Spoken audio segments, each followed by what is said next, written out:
Good evening बच्चों। Class 10th board exam special series में मैं आज ज्योग्राफी का एक क्वेश्चन लेके आया हूँ। और क्वेश्चन जो है बहुत ही इम्पॉर्टेंट है और उसके आंसर को मैंने शॉर्ट करके और एक स्पेशल टेक्निक और ट्रिक लगा करके आप लोगों की सहायता के लिए मैंने ये लाया है कि आप आराम से उसको लर्न कर सकें बच्चों, है ना। तो बच्चों ये आपकी स्क्रीन पे आपको दिखाई दे रहा होगा। Mention any 5 reasons for water pollution in India. ठीक है, वाटर पॉल्यूशन जो इंडिया में है उसके 5 कारण क्या हैं। तो बच्चों आंसर में फर्स्ट पॉइंट आप देखो। फर्स्ट पॉइंट है Indu dash depot dash WWW। तो बच्चों अब ये शॉर्ट फॉर्म में मैंने कर दिया है इंदु डिपो WWW। तो इंदु मीन्स इंडस्ट्रीज, डिपो यानी डिस्चार्ज्ड पॉल्यूटेड, डिपो यानी DI फॉर डिस्चार्ज, PO यानी पॉल्यूटेड, फिर WWW।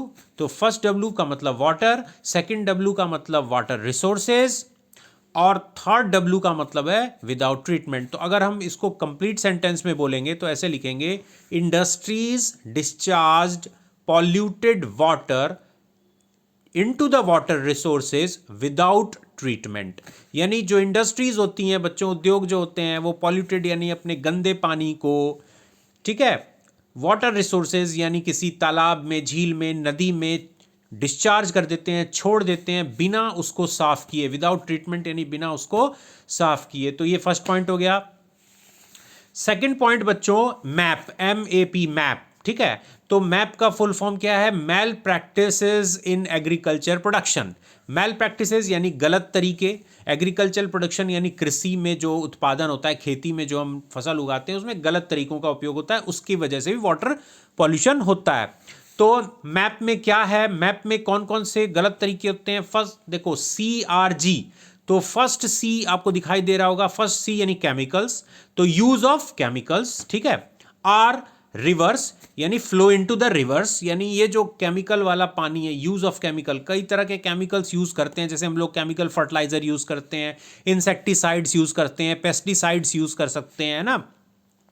तो वो बच्चों पानी जब बारिश वगैरह होती है, ठीक है, या फिर नहर का पानी जब खेत में दिया जाता है या बारिश होती है, वो पानी जो है किसी ना किसी तरीके से वो पानी में वो केमिकल्स डिसॉल्व हो जाते हैं और फिर वो नदियों में किसी ना किसी तरीके से बरसात के समय वो केमिकल्स चले जाते हैं। ठीक है, इसके अलावा थर्ड है बच्चों जी फॉर ग्राउंड वाटर। और कभी कभी क्या होता है, बारिश की पानी या पानी जो है वो सीपेज के द्वारा यानी रिस रिस करके वो जमीन के नीचे जो ग्राउंड वाटर है, जो जमीन के नीचे का पानी है, उसमें भी जाके मिल जाता है और उसको भी कंटामिनेट कर देता है, उसको भी टॉक्सिक यानी जहरीला कर देता है। तो ये CRG याद रखना, C for chemicals, R for reverse and G for ground water.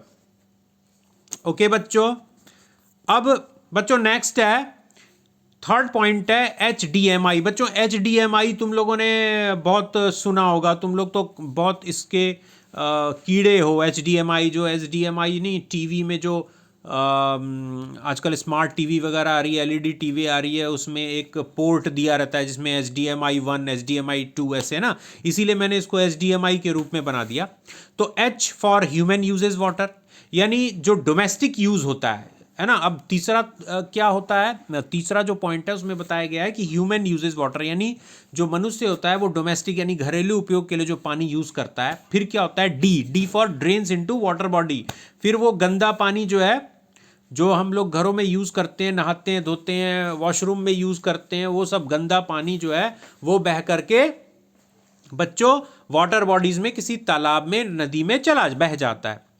ठीक है, और M for municipal drains into river. इसके अलावा जो नगर निगम, नगर पालिका, ये जो ड्रेनेज सिस्टम है उसका, नगर निगम, नगर पालिका वगैरह का, म्यूनिसिपल कॉरपोरेशन का, उसका जो सिस्टम है, सीवेज सिस्टम है, वो लोग भी वो सारे शहर का पानी ले जाकर नदी में गिरा देते हैं।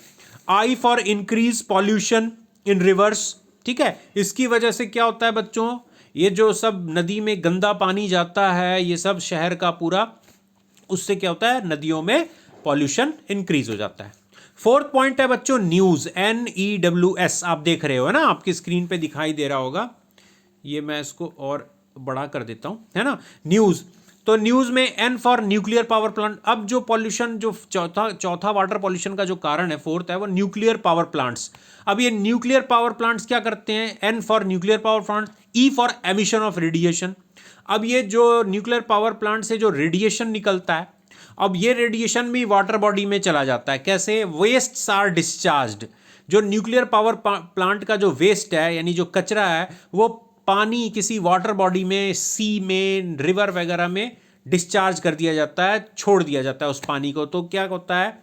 डब्ल्यू वेस्ट आर डिस्चार्ज, और S for sources of water get polluted. इसके कारण जो है पानी के जो सोर्स होते हैं वो पॉल्यूटेड हो जाते हैं। तो इस तरह से फोर्थ पॉइंट है न्यूज़, याद रखना बच्चों। New, N for nuclear, E for emission of radiation, W for waste are discharge, ठीक है, S for sources of water get polluted. Fifth point है बच्चों, फिफ्थ पॉइंट है यूरोप, EUROPE, यूरोप। यूरोप है ना, यूरोप एक कॉन्टिनेंट है, तो यूरोप, तो यूरोप के हर लेटर से एक सेंटेंस है। जैसे ई, यूरोप का फर्स्ट है ई, फर्स्ट लेटर है ई से एक्सप्लोरिंग ऑयल एंड गैस। अब बच्चों क्या होता है ना कि समुद्र के नीचे जो है वो पेट्रोलियम और नेचुरल गैस निकाला जाता है उसमें से, है ना, उसको ड्रिल करके, समुद्र के अंदर ड्रिल करके, और उस वहाँ से पेट्रोलियम और नेचुरल गैस निकाला जाता है। इससे क्या होता है? देखो, E for exploring oil and gas, U for under sea bed, under sea bed यानी समुद्र के तले के नीचे, है ना। फिर R, risk to the marine environment. अब ये रिस्क यानी खतरा होता है, मैरीन एनवायरनमेंट यानी समुद्र के जो, समुद्र का जो पर्यावरण है उसके लिए खतरा पैदा हो जाता है। कैसे? ओ, ऑयल स्पिल्स कॉजेज। उससे क्या होता है, कभी कभी जो पेट्रोलियम होता है जब आप निकालते हैं तो वो पेट्रोलियम भी कभी कभी पानी में बिखर जाता है, पानी में फैल जाता है पूरा, ठीक है। उससे क्या होता है? O for oil spills causes, और P for pollution, water pollute हो जाता है। जितने भी उसमें समुद्र के जीव जंतु होते हैं जो कि समुद्र के पानी में उनका हैबिटेट होता है, ऑयल की वजह से उनका जीवन खतरे में पड़ जाता है, ठीक है। P for pollution of water, और लास्ट जो ई है, इकोसिस्टम ऑफ ओशियंस डिस्टर्ब, और उसका पूरा इकोसिस्टम ओशियंस का क्या हो जाता है? डिस्टर्ब हो जाता है। तो यूरोप है ना, EUROPE। बच्चों अब ये मैंने आपको वीडियो दे दिया। अब आप जो है इससे, इस प्रैक्टिस से इस क्वेश्चन को आराम से लर्न कर सकते हैं। ओके बच्चों।